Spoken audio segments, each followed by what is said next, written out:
What is up, everybody? This is Adam. Welcome back to Fouled Out. Matt is going to be joining me in just a moment to continue breaking down the NBA playoffs.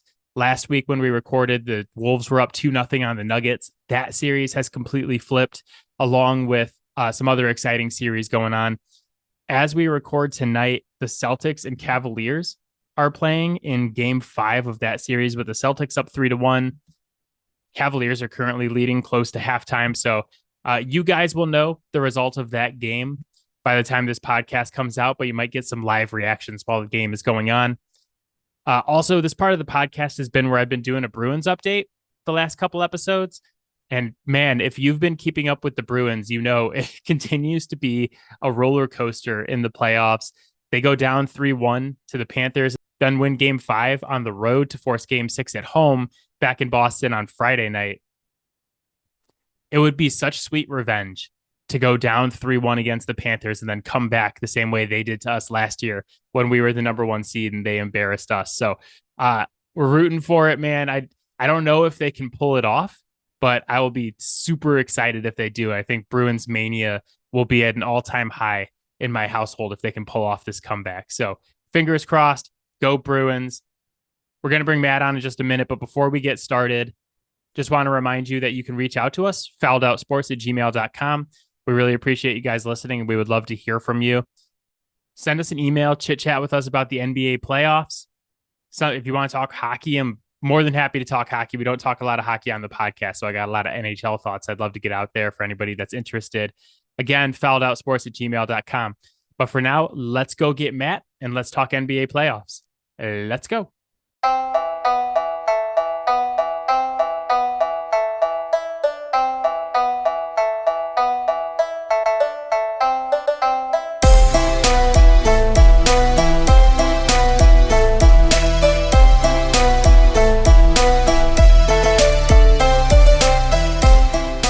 Matt is here. Matt, how you doing, buddy? I'm doing all right. I'm ready. Actually, I'm kind of about ready to retract my apology from last week. I think our apology to the Wolves should still stand because they made it further and are like a much better team than I think anybody really gave them credit for coming into the season. But I was really proud of us last week for having what I felt like was the most level-headed take of any podcast on the Wolves and Nuggets series. And I guess like if the Wolves had swept, maybe we would have looked stupid. But if you go back and listen to us last week, we had an in-depth conversation about like, yeah, the Wolves are up 2-0 and we all owe them an apology and it's really awesome. But they still have to win 4 games against the Nuggets. Yeah. And I specifically said like the Nuggets could run off the next 4 games. Yeah. And they've run off the next 3. They're 1 away. Before the playoffs even started, I kind of stated like I just don't see the Wolves getting past the second round, regardless of who they play. It's like that's a take that's correct because they're playing the Nuggets, assuming the Nuggets win one of the next 2 games. I think the Wolves... It's playing out. It's playing out, but only because they're playing the Nuggets. I think the Wolves could have taken out OKC or Dallas. Maybe. Maybe. I think... We don't know that, though. We may never know. Yeah. We might. So I'll always be right. You're technically correct. Which is the only kind of correct that matters. The best kind of correct. Yeah, I listen to a lot of NBA podcasts throughout the week, and I try to give people grace during the playoffs because things change so fast. And from like week to week, game to game, like before the Knicks and Pacers game, before game 5 last night. So right now it's Wednesday, May 15th. The Celtics and Cavs are on while we're recording this, and then the Thunder and the Mavs play tonight. So we're going to throw out a bunch of takes that may be right or wrong by the time that you hear this. But going into Knicks Pacers game 5 last night, I was anticipating the Knicks were going to lose because the 2 games prior to that in Indiana, they just looked so cooked. And I was texting you about this, and I was like, God, how, Thibs plays these guys, Mm-hmm. 45 plus minutes a game. And the dudes that are on this Knicks team are setting all sorts of records for, oh, nobody's played 45 straight minutes in playoff games, more than 3 games in a row. And Dante DiVincenzo's at like 10. And the Pacers were just blowing them out in Indiana. And I was like, God, is this a result of the Pacers being good, or is this a result of the Knicks are overplaying their guys? So I was anticipating, like, man, maybe the Pacers are going to run off 4 in a row here and just blow these guys out. And we're just going to come on this podcast and be like, yeah, man, Tibbs just plays his guys too much and it's a problem. And then they go back to New York and New York wins by 30. Molly whopped them. And Brunson looks amazing. And there's nothing the Pacers can do. The Pacers offense can't get going because New York's defense is suffocating them. So I try to give these guys some grace with these takes because so much can change in an instant here.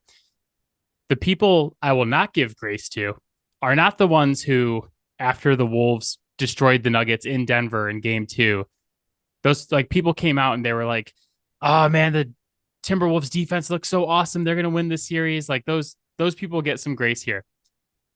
There was another group of people who were using what was happening in this series to discredit Nikola Jokic and be like, see, this guy's not really an MVP.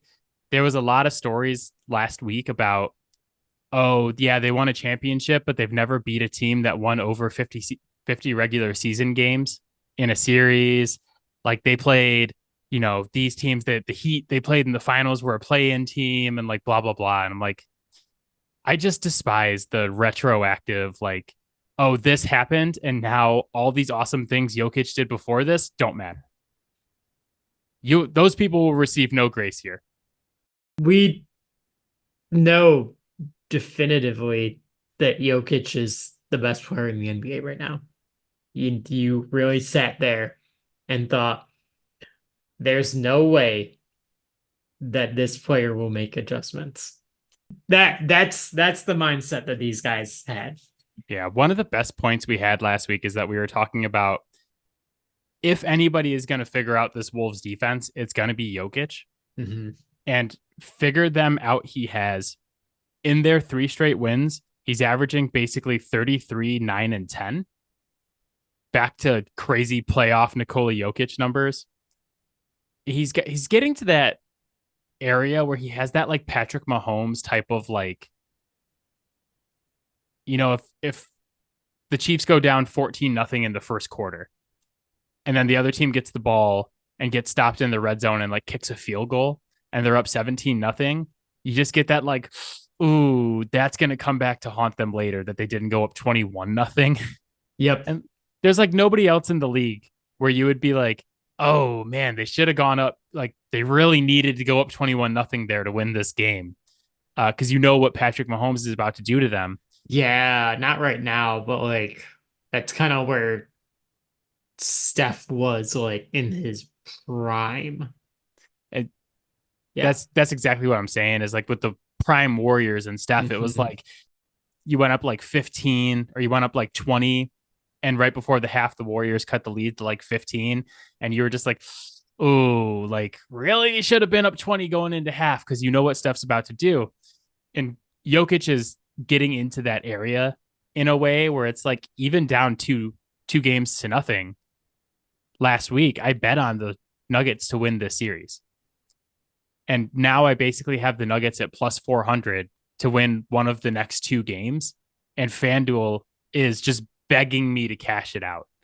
They're like, please, we'll give you 80% of what your winnings would have been. Just please cash it out right now. And I'm like, no, we will not cash this out. We're really getting back to, I think, where we were all season and kind of where you and I were coming into this playoffs is that this championship is really Denver's to lose. I look at how they're playing right now. Then I look at the other Western Conference type series between Oklahoma City and Dallas. And I don't know how, but somehow I feel worse about both of those teams right now than I did before this series. It's tied 2-2. You guys will know the results of tonight's game by the time this podcast comes out. But like, I feel worse about both of those teams right now. OKC really, really needs some size. They need some meat in the middle of their defense. I texted this to you earlier in the week. Like they sure could use themselves as Steven Adams right now. Yeah, the rebounding edge and the points in the paint edge hasn't been like super brutal for OKC, but there are really important possessions where Dallas is getting like multiple offensive rebounds. Hmm. That's really hurting them. I look at this series and Luka is clearly hurt right now. Yeah. Like clearly hurt. He is not regular Luka. And it kind of feels like that's the only reason that OKC's been able to hang around in this series so far is because Luka's not playing like peak Luka. And like Kyrie Irving is he's had 2 games where he scored 9 points and 2 games where he scored 20 so far. Because those guys aren't playing like themselves. I mean, I guess you can make the argument about Kyrie, but like I was gonna say that is like kind of the definition of Kyrie.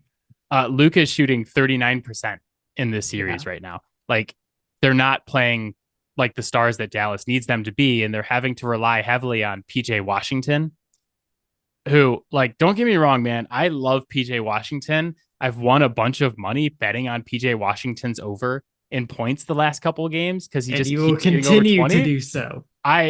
The game hasn't started yet. I have PJ Washington to score 20 plus again today. It's plus 195. He was just like a hero the other day, man. Game 4, he scored 21 points. He was like in the third quarter, he had 21 points. And I was like, oh man, I got to go to bed. I got to get up early. My bet cleared. I'm good. I woke up the next day. He finished with 21 points. I was like, it's a fucking wagon right there, man. He got over the 20 and he's saving some points for the next game so he can get to 20 again. So, as much as I enjoy relying on PJ Washington from a gambling perspective, being tied 2-2 in the Western Conference semifinals and having to rely this much on PJ Washington is not ever where I wanted to be if I was the Dallas Mavericks. No, that is not what they dreamed up. No. And so I don't feel great about them. And then like OKC, it's like, okay, you got to hurt Luka. Kyrie is like a roller coaster up and down, but like the ups are not super high because he's only scoring 20. Well, why is it 2-2? Yeah. Why can't you stop PJ Washington? I don't understand what's going on here. So I think they've played good defense to a degree, but Luke is Hmm. definitely hurt. So I just kind of come away feeling worse about both of these teams. I don't think we can discount the factor too that like even though Luka's hurt and he's not playing very efficiently right now, OKC's team is extremely young and they don't have playoff experience. And Dallas does, plain and simple. Um, and I think that is certainly a factor in why some of these guys for OKC aren't performing in the way that we've become accustomed to expecting them to play. Can I give you my hot take from the NBA playoffs so far? Go for it. One of my takeaways so far from the playoffs, and like I say this as someone who has defended Luka and someone who loves Luka. Luka is one of my favorite NBA players. I've had nothing but love for Luka since he entered the league and since before he entered the league. I've lost respect for Luka Doncic throughout these playoffs. And I think a lot of people are like, well, he's playing hurt. He's really grinding through it and he's leading his team to wins. And like, I get all that, but that's the typical Luka stuff that I love. I've never seen a single player complain this much to the refs. And I think maybe there's some people out there who are like, oh, maybe people who watch Luka closer than I do are like, oh, you're like just realizing this. But I've watched a lot of Luka over the years, especially in the playoffs, and it just feels like he's gone to an entirely new level of complaining to the refs. Yeah, It's he's pushed himself to the LeBron level. it seems like it's beyond that. It's literally every single stoppage of play, whether That's it's literally LeBron. a ball out of bounds, it's a foul, it's he's always complaining to the refs. And so I'm calling this new level of Luka Karen Doncic. And he will from now on be referred to as Karen Doncic on this podcast. But yeah, like I get that Dallas has a lot more experience in the playoffs than OKC. They have looked more comfortable in a lot of these games so far, and like Hmm. OKC looked pretty good in the first round. I think they had one game that was pretty close against the Pelicans, and then they pulled out the sweep. And as good as like Shea's looked, right? Like Shea just carried them in game four, Yeah. had an amazing end to game four to carry them through that win. It does seem like one of those teams that's like everything that was so good about them in the regular season is like just not there right now. Yeah. Like they are playing great defense against Karen Doncic, and they have pushed him to become Karen by complaining to the refs every single play. And that's been the part that's been so impressive. But one of the things I said last week is that with OKC's offense during the regular season, it just felt like there was no lulls, right? Like they always had a high level playmaker out on the court. They had someone that could initiate the offense. Like we've gotten to the point where Josh Giddey is unplayable. J Dub, Jalen Williams has been like really up and down. Uh, I think he had a game the other night where he shot something like 5 of 19 from the Yeah. floor, I think in game four.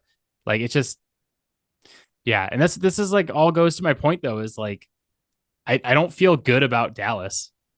I don't feel good about No. OKC right now. No. And like, you know, let's say the Nuggets do win game six. I expect them to win game six. Yeah.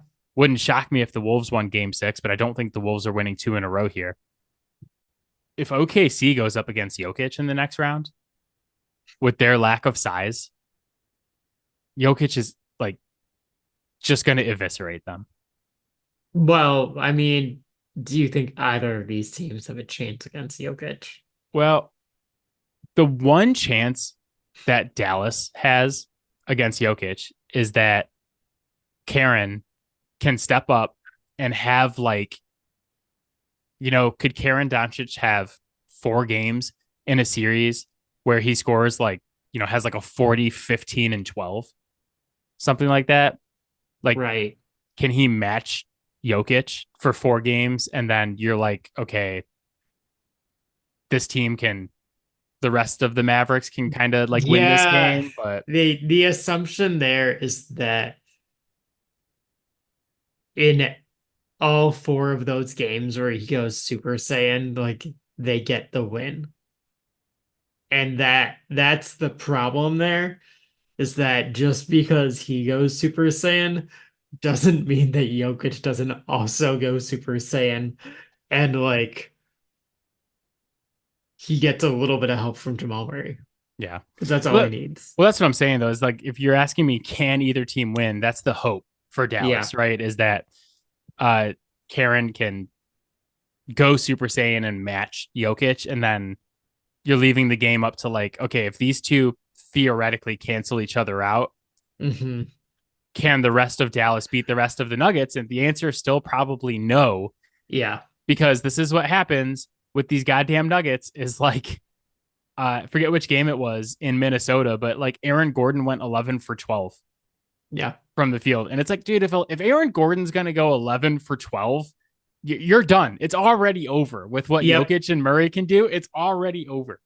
So, Well, it's so funny when that happens because it's like then you see like where his shooting percentage comes in at like for like the playoffs, and it's like, oh wow, that game was like a real outlier. I think Aaron Gordon is super underrated. I think he's a very good player. It's Yeah. just he needs to be in that tertiary role. He needs to be at least your number 3, but when he's your number 3, well, yeah, that's a real interesting prospect. Yeah, he's really in like the super perfect spot for Yeah. the Nuggets is because he is like the number three, like borderline four sometimes. He's definitely Yeah. like a tertiary option in that offense. And he gets so many easy buckets Hmm. because he's just in that dunker spot. Yep. And so like, Jokic gets free in the lane and it's like, oh shit, we got to step up on him. And then Gordon just runs the baseline and it's just like a little backdoor dunk. It's like an easy one with him Yeah. and Jokic.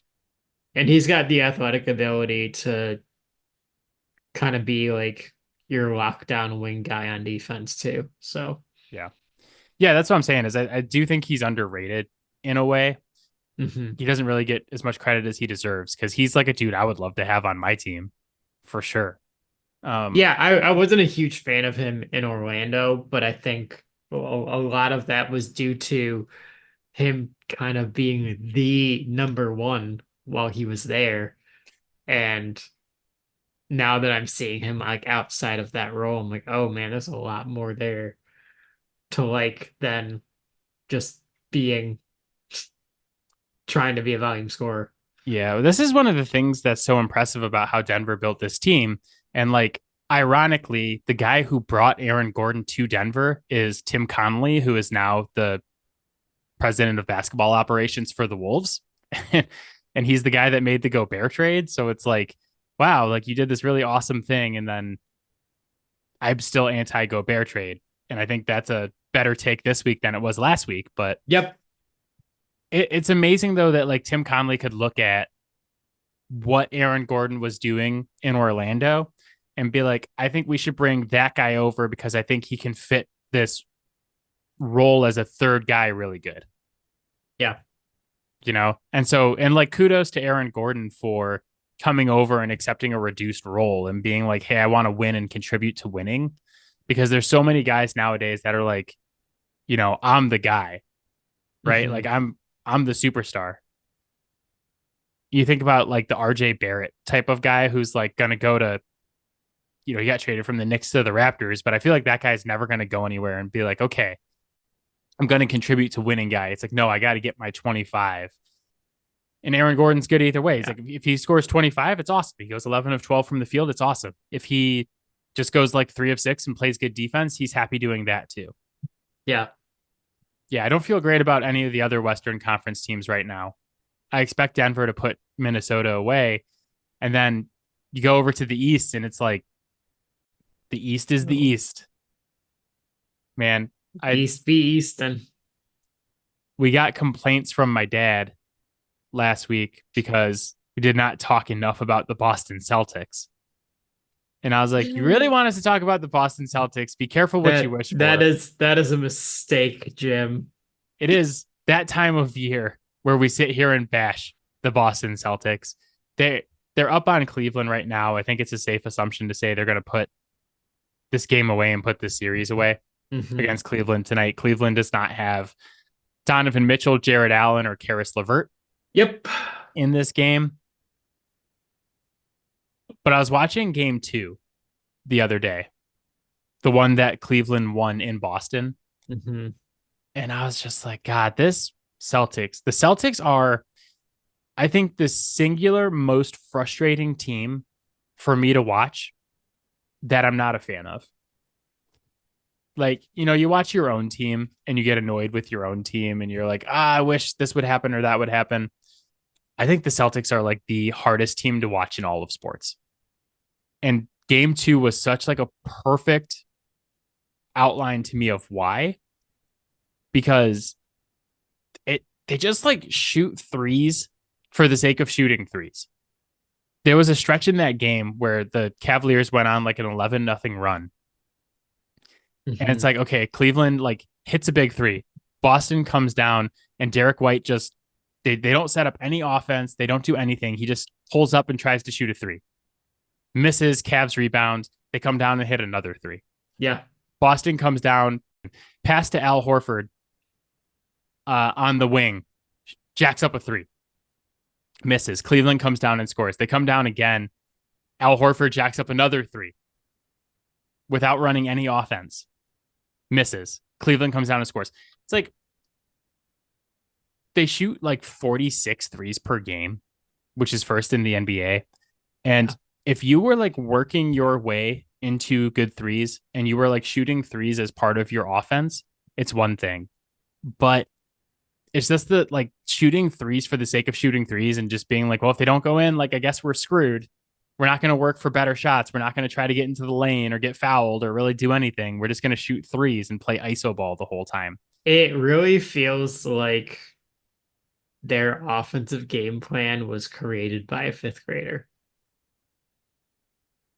They play offense the way that I play 2K, Yeah.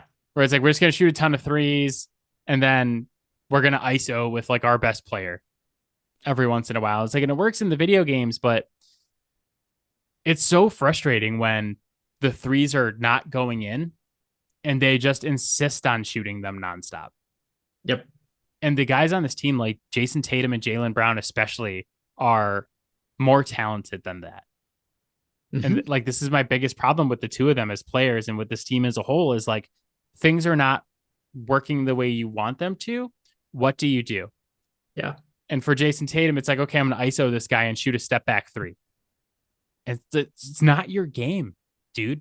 You're 6'10 and you have all these moves and you can score so many ways in the Yeah. paint and get fouled and get to the basket. And you They just don't do those things. they need their Larry Brown.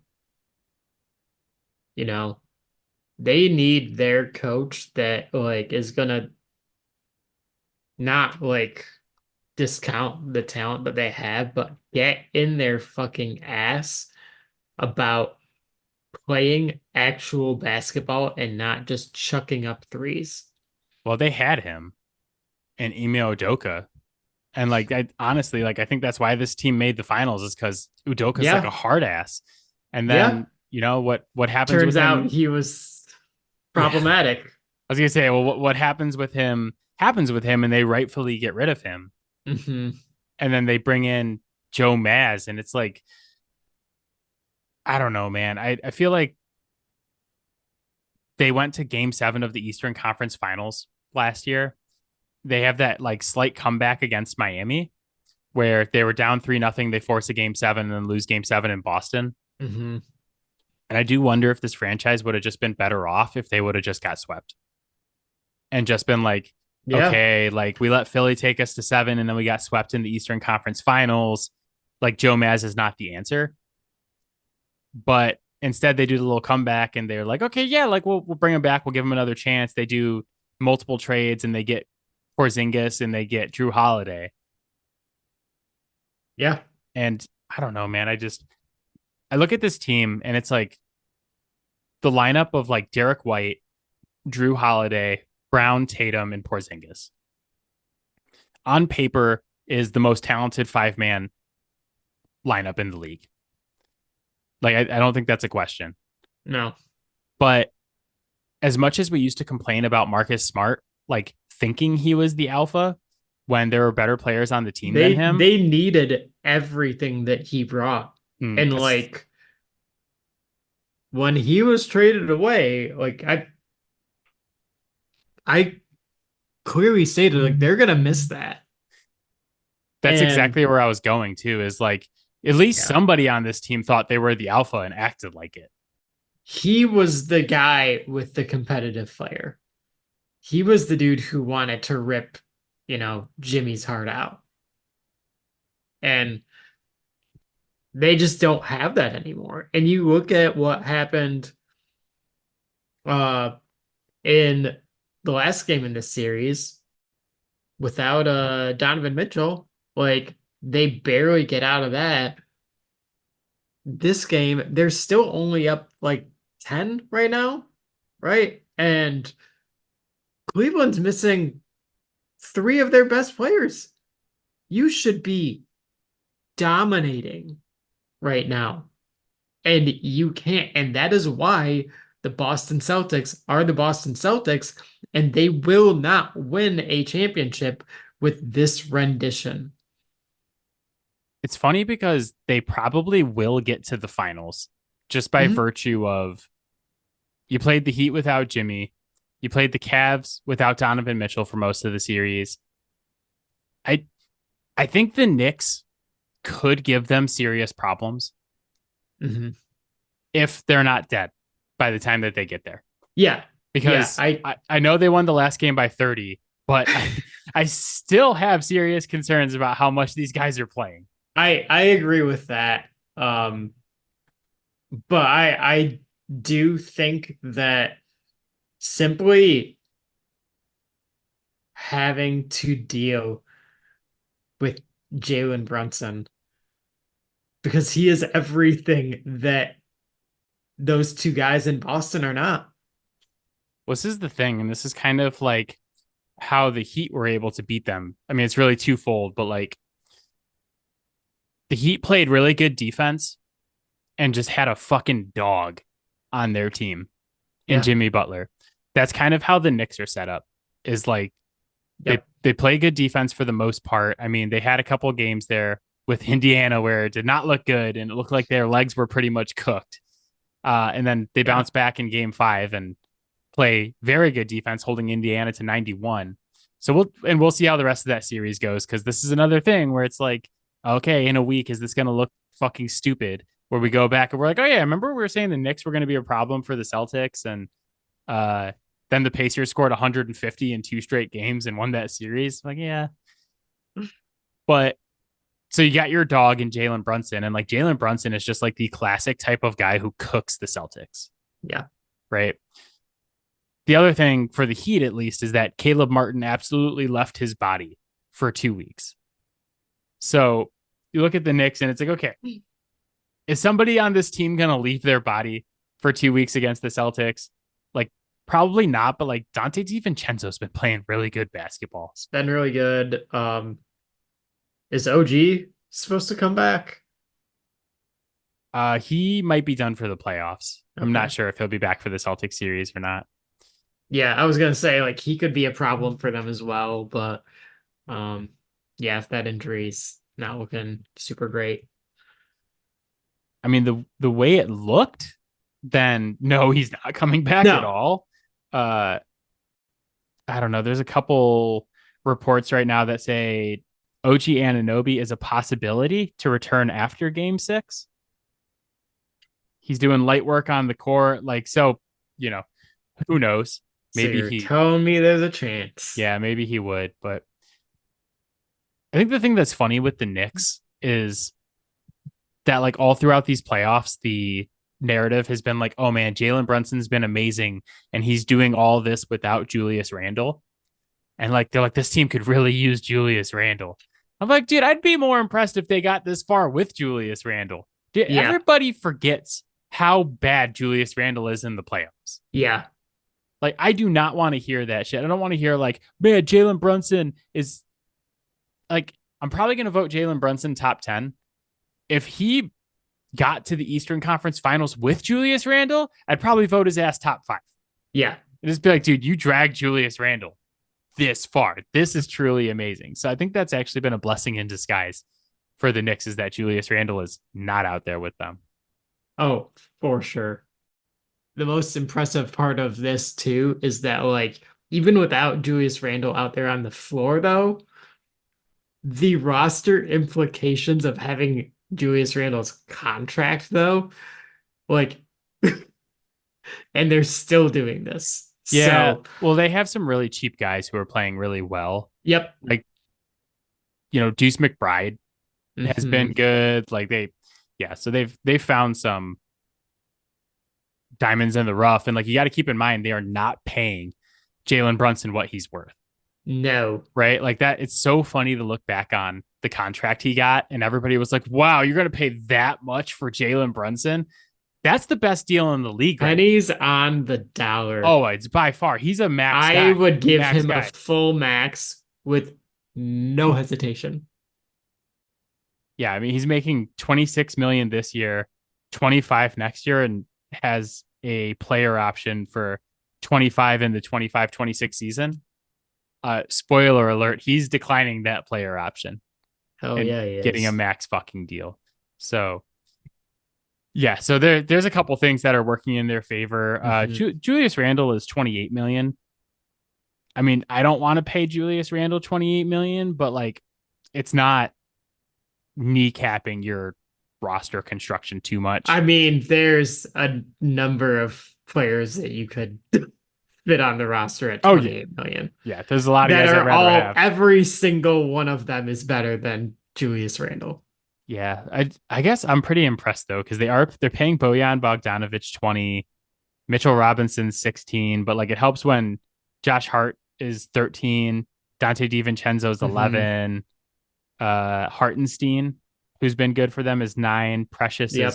4, Miles McBride is 2 million.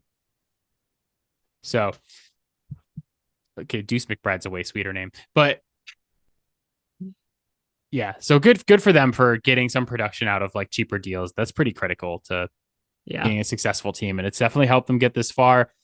I don't know that I would pick them to beat the Celtics, but I think that's going to be way more of a series than people Yeah, anticipate that it would be.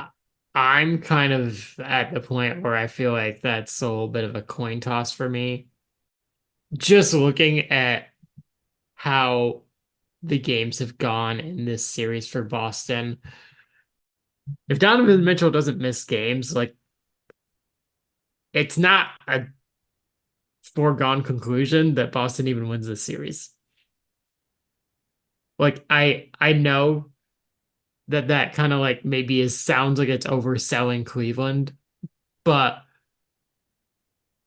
Donovan Mitchell has played very well so far, and Boston continually finds ways to underperform. You could get away with that a hell of a lot more when they don't have their best player.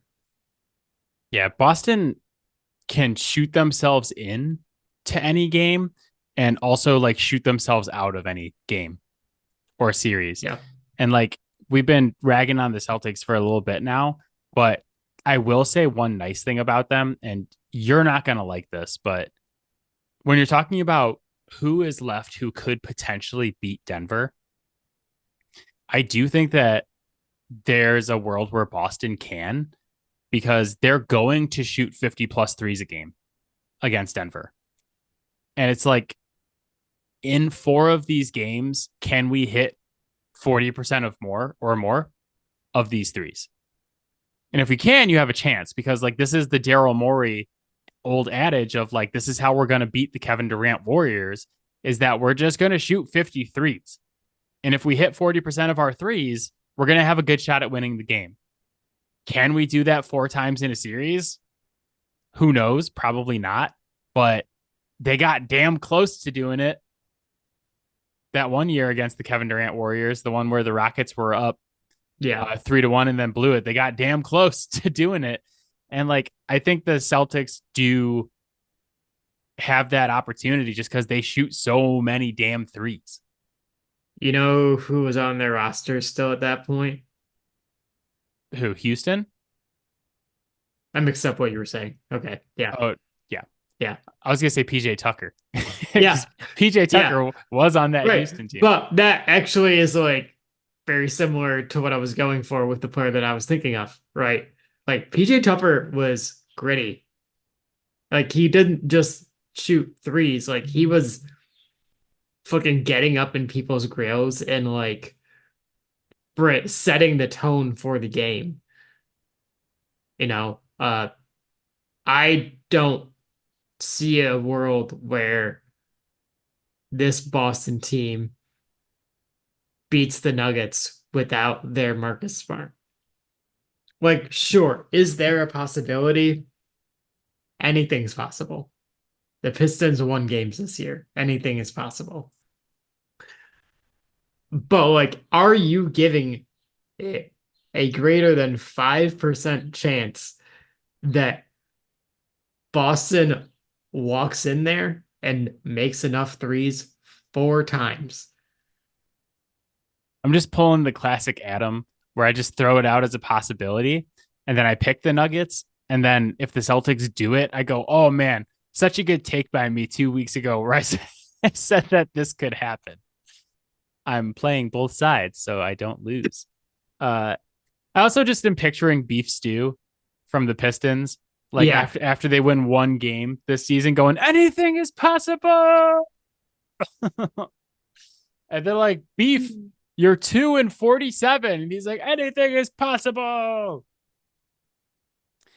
I probably Yeah. wouldn't give it more than a 5% chance. No, but I'm Yeah. just saying, like, So but like the Knicks are not going to get into the finals and have that like variability of like we're going to shoot 53s a game. Like I don't see a way where the Knicks beat the Nuggets in the finals.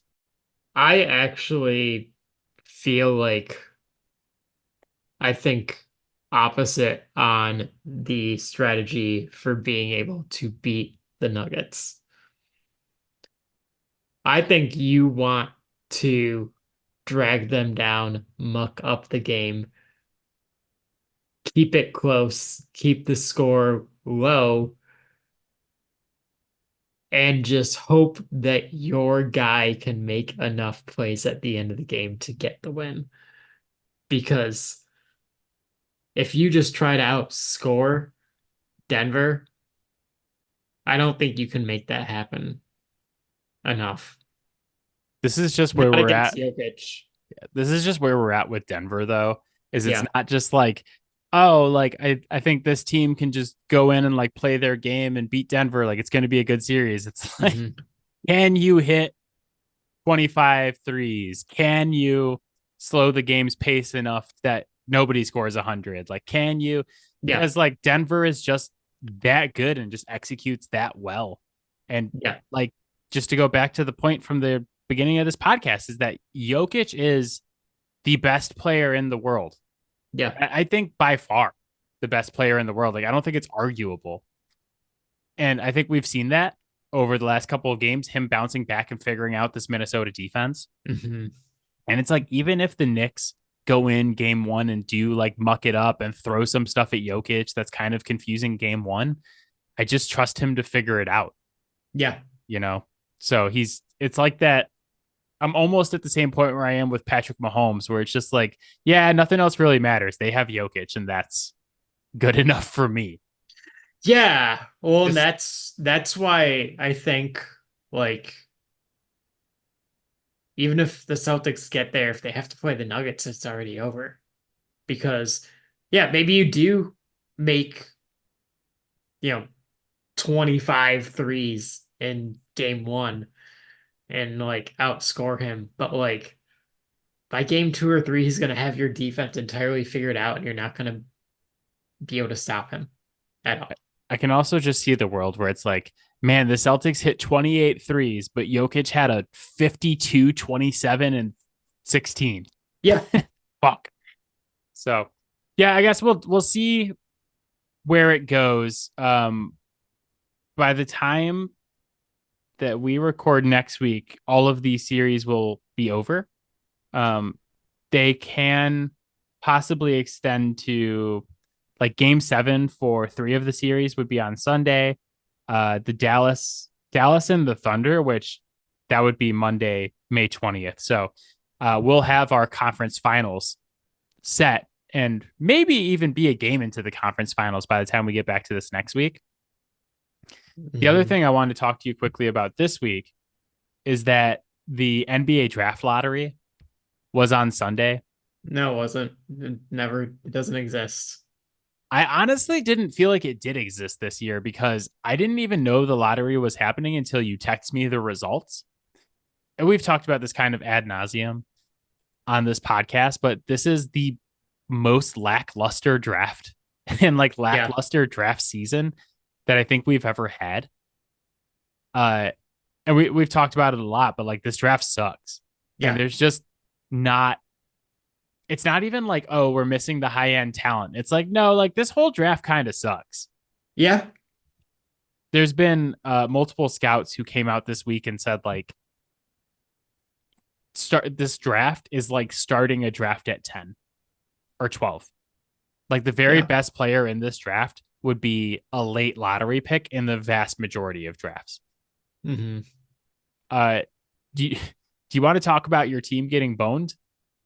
So now no team ever dropped from 1 to 5 in NBA history in the draft lottery. It has now happened twice to the Pistons, 2 years in a row. Can I just propose something to you though? Was the fact that you dropped to 5 this year the NBA trying to make up for the fact that you dropped to 5 last year? Like, is this the like? Sorry, you didn't get Wemby, but like, we're not gonna make you pay one of these absolute bums first overall pick money. That would be some 5D chess kind of work there.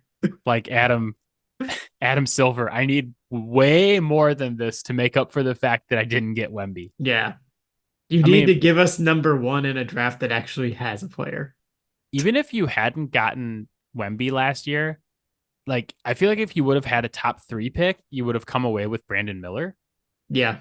and he was really good, like quietly very good on a very Yeah. bad Hornets team this year, and would be kind of like a perfect piece for you guys to have along with Cade. Mm-hmm. And Yeah, so because we don't you're have any wings. well, whichever one of the Thompson twins you did draft, I never get it right which one is which. It's a SAR. Yeah. Like those guys were fine. The Thompson twins were fine this year. But Um, like everybody knew like those guys are projects. They're gonna take time. yeah. And Brandon, which where they were taken to, like it's kind of like, yeah, that was the best you're kind of getting at that point. yeah, Brandon Miller was legitimately good this Yeah. year. I mean, it shot 44% from the field, 37% from three, 17 points a game, 4 rebounds, 2 assists as a rookie on a shit Charlotte team. Yeah. So pretty good. I think that was one of my best draft calls ever. Was like halfway through the NCAA season last year on this podcast. I was like, dude, I think that Brandon Miller is like, by the time we get to the draft, I think people are going to be saying we should take him over Scoot, which, like, looking back at it, is not a crazy thing to say because he was much better than Scoot was this season. But at the Yeah. time, it was like, what the fuck are you talking about? It was because it was like Wemby and Scoot, and it was like, this is the draft. And I was just like, dude, I don't know, man. This Brandon Miller guy is 6'9", can score from all 3 levels and handle the ball. I don't Yeah. think you find guys like that very often. So that, along with calling that Jaden Daniels was going to go from being like a second round pick to being one of the first QBs selected, those are my 2 good draft calls over the past year.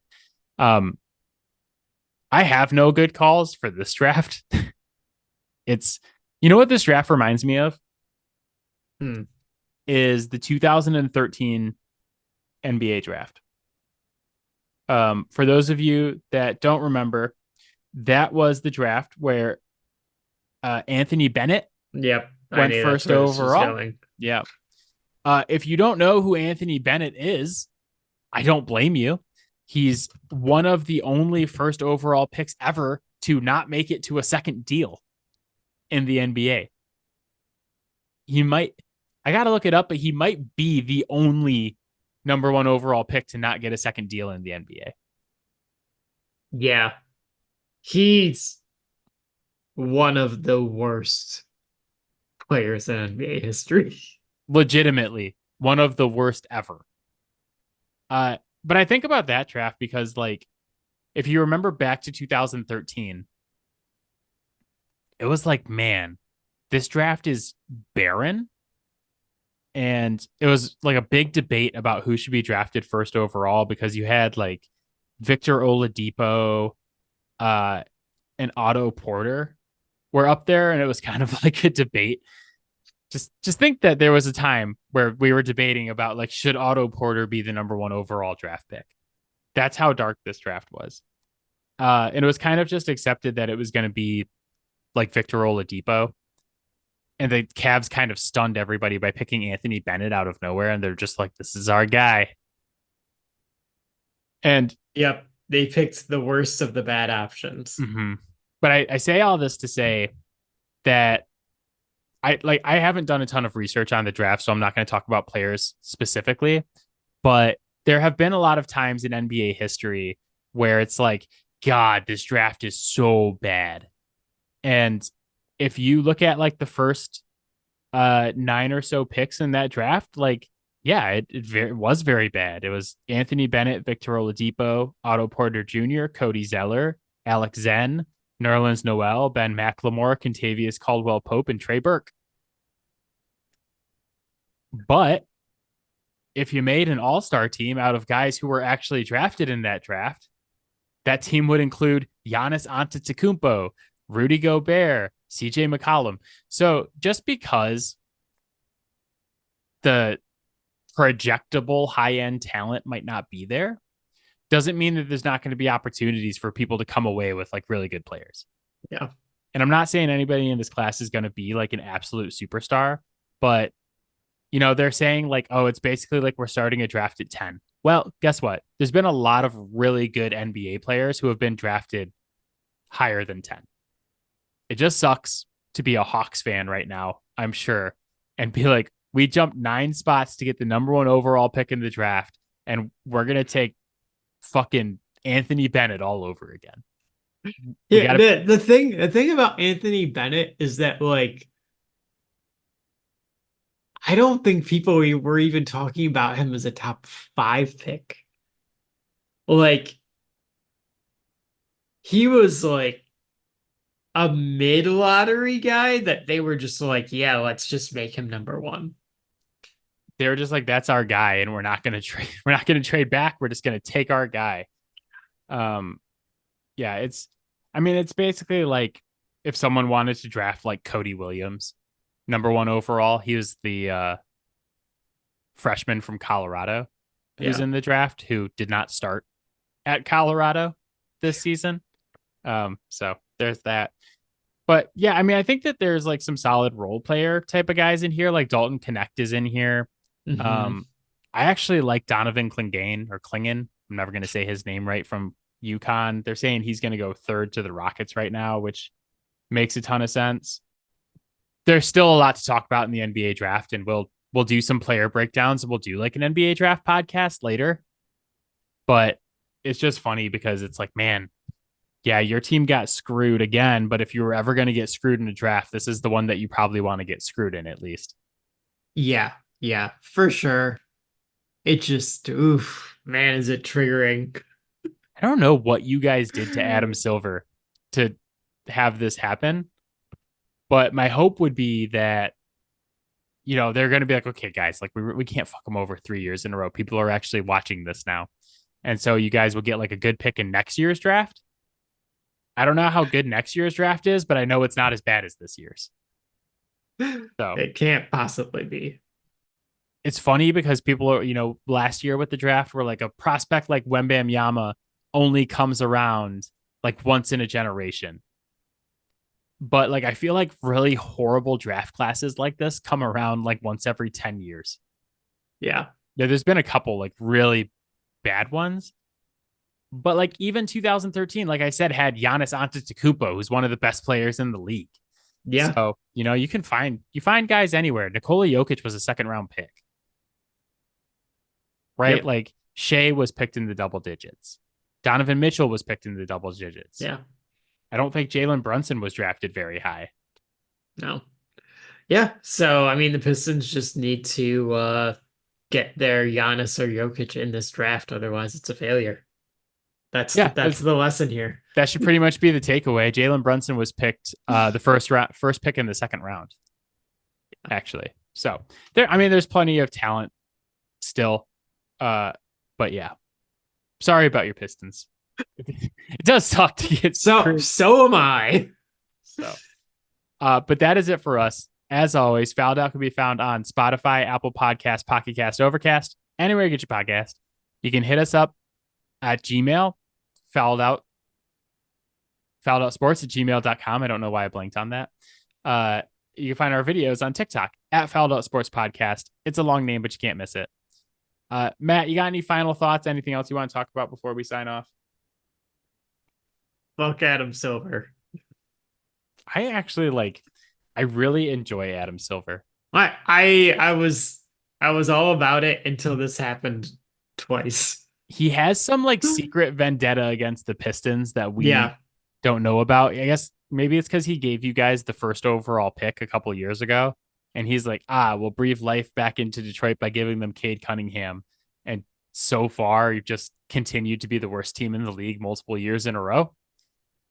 Yeah. Just mad Turns about it. out when you just refuse to put wings on your roster, that you'll be bad.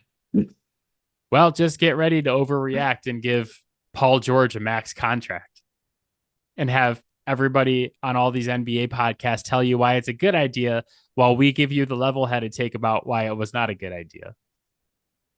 So If that happens, I will spontaneously combust mid recording. yeah. So Matt says fuck Adam Silver. I say fuck you, FanDuel. I refuse to cash out my Nuggets to win this series. So but all right, my friend, I will talk to you soon. Yep.